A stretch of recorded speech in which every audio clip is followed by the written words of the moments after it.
A team of students from Carleton University have won a competition to design a zero-emission vehicle, becoming a part of Canadian automotive history. And as CTV's Peter Sperling tells us, they beat out over 20 other entries in the competition. This is Project Arrow, an all-Canadian electric car inspired by the Canadian Shield and homage to another time in Canadian transportation history. We named as a nod to the greatest technology project of the 20th century, the Avro Arrow. 4 students from Carleton School of Industrial Design beat out over 20 other designs at a competition held by the Automotive Parts Manufacturers Association of Canada. And now we're starting to really realize the scale and the magnitude of this project. A project which will bring a virtual car design to reality.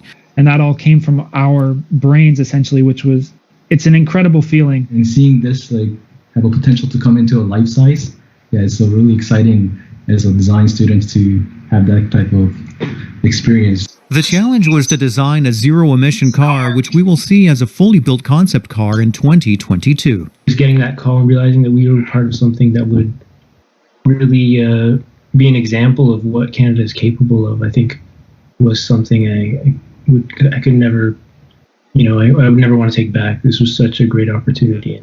Just being a part of that at all, pretty surreal.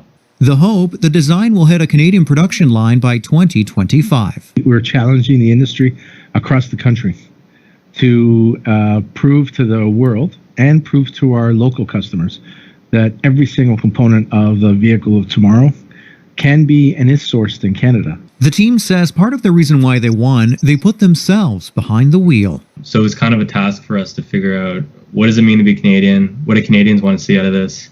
How can we help kind of visualize that goal and create a car around that? Taking design cues from Canadian life and landscape, a front end that resembles a polar bear, as well as having enough room for a hockey bag. If your kid is a goalie, we got enough space for his stuff in the back. Peter Sperling, CTV News. A giant Tim Hortons cup holder. Yeah, absolutely. It's got to look good, and you have to have room for the goalie bag. Hockey bags are a big factor. Yeah, for sure. We'll